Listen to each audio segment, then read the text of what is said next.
मी गेल्या 7-8 वर्षांपासून अक्षरधाराच्या दिवाळी अंकाचं संपादन करते. मला खरंच इतका आनंद होतोय कारण महाराष्ट्रातलं सगळ्यात मोठ्या पुस्तक विक्रीचं केंद्र, आता ते केंद्र म्हणता येणार नाही, सांस्कृतिक केंद्र अक्षरधारा बुक गॅलरी याचा दिवाळी अंक करणं आपण, ही किती छान गोष्ट आहे. फेब्रुवारी मार्च पासून मी या अंकाची तयारी सुरू करते.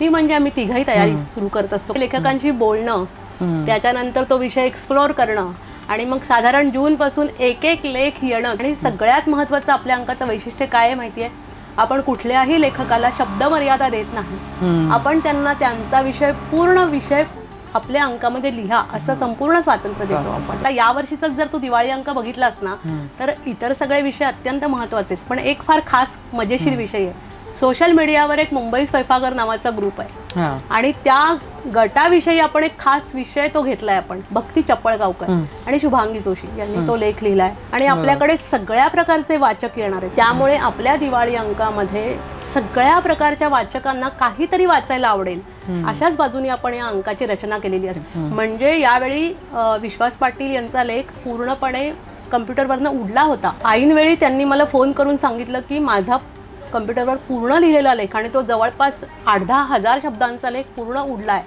माझ्याकडे मुद्दे आहेत, मी तुला रात्रभर जागून व्हॉट्सॲपवर करतोय. म्हणजे आपल्यासाठी लेखक सुद्धा इतके कष्ट घेतात. दिवाळी अंक दिसतो कसा यालाही फार महत्त्व असतं आणि हे सगळं काम श्रद्धा कडू आणि जयदीप कडू आहेत, हे त्या अंकाचं काम करतात. आणि त्यांचे वडील लम कडू सगळ्यांना माहिती आहे, साहित्य अकादमी पुरस्कार विजेते लेखक, त्यांना या क्षेत्रातली खूप चांगली जाण आहे. त्यामुळे त्यातली काही रेखाटनं लम कडू करतात, काही रेखाटनं म्हणजे विशेषतः कथाचित्र जे आहेत आपले, जे सोलापूरचे शिरीष घाटे जे चित्रकार आहेत ते करतात.